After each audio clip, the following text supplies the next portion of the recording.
Well, you saw him just before we went to break. We now take you live back to Marikana, where my colleague Xoli Mngambi is following this for us. Well, good day to you again. And the words being used to describe tomorrow's commemoration a year later, untold pain, as President Zuma calls for peace around a very difficult time. What's the situation on the ground where you are ahead of tomorrow? Well, Gareth, good morning to you too. As I speak to you now, the preparations for the commemoration for the Marikana massacre tomorrow are in full swing right now. Behind me, you're probably seeing trucks full of equipment that has been brought here to erect the stage. And so those preparations are now getting underway. The Lonmin management is here also. We understand that it is them that have provided the stage, and they are here to assess the demarcated area where the stage is going to be set up. Gareth, as I talk to you though, I'm joined now by a Lonmin mine worker who was present during the strike action by the Lonmin mine workers last year. His name is Sithembele Sohadi, and he's much more comfortable speaking in isiXhosa, so you'll forgive me if I tend to listen to him and translate back as we go along. But nonetheless, let's talk to him now. Sithembele, enkosi for ukusinikeza ithuba. Khawusixelele xa ucinga ngeAugust 16 last year, yintoni efike engqondweni kuwe?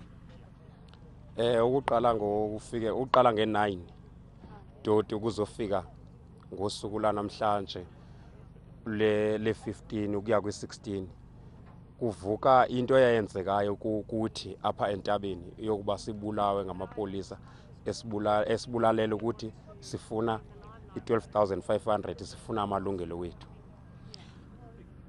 Singakhumbula ke futhi Sithembele that ikhona futhi into eyenzeka before i16 kaAugust. Kwakubulawa abantu, abo bantu abo babibulawa ngobani? Abantu sabulawa nge11 sabulawa abantu beNUM. Siye kubo ema-ofisini siyothetha nabo ukuthi sicela ukuthi sifuna kunyuselwe emiholo yethu. Xa ke ngoku sibheka usuku lakusasa, nizawube nikhumbula ezantsuku za last year. Kuwe ngokwasengqondweni xa ubheka isimo namhlanje, ikhona into etshintshile, whether kulapho nihlala khona okanye apho nisebenza khona, ikhona into etshintshile. La 12,500 naniyifuna niyifumene?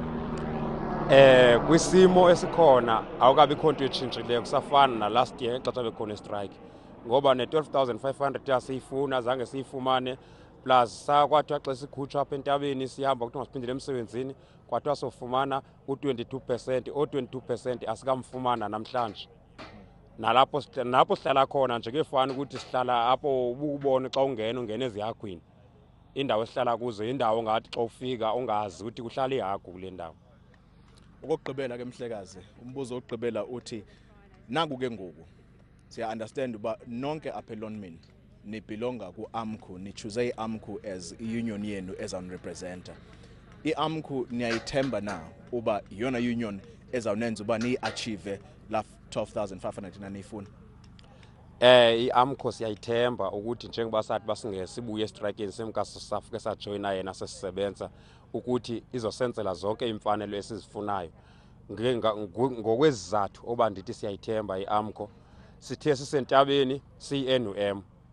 Wafika uMathunjwa singamazi, wafika wathetha nathi wasicela ukuthi masisuke entabeni sizobulawa. Samxelela ukuthi asikwazi, sicela uswaye umuntu besimfuna apha ecaleni kwethu nguzokwana yena simaziyo. Nyani wathi badede zange kuphele ne20 minutes esukule ecaleni kwethu, kwalapho uqala khona amapolisa kusibulala khona. Kodwa siyathemba ukuthi njengangoku sisilapha kwi-AMCU kuzotshintsha isimo besikade sikuso. Njengoba kuzothethelwa into edibanise nemali, i12,500 siyaqiniseka uba sizokwazi uba siyifumane siyihole. Ndiyabulela Mhlekazi ngexesha lakho. Ndiyabulela.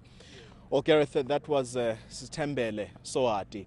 And you'll remember, of course, that he was one of those workers that were protesting last year. And he was also caught up in the shootout between themselves and the police. Now, just to translate briefly what he said, he says that when he looks back or when he casts his mind back to August 16, all the memories that come to his mind at the moment are those of the police opening fire, killing 34 of their colleagues that were out here that day. And so I asked him, what about those that were killed before, the 10 people that were killed before August 16? He says that those people, in his view, those people were killed by the NUM as far as he's concerned. And then, of course, I asked him about what the situation is looking back now, looking forward to tomorrow's events. And he says that, well, tomorrow they'll be remembering their fallen comrades, and that all that they're interested in is that that day must proceed well without any glitches. And that's essentially the crux or the summary of what my conversation was with Sithembele Sohadi. Well, for the moment, thank you very much indeed for translating for us as well, speaking to one of the miners who was involved. We'll leave it there for the moment. Back to Xoli Mngambi again in Marikana later in the day. News that moves. eNCA.com.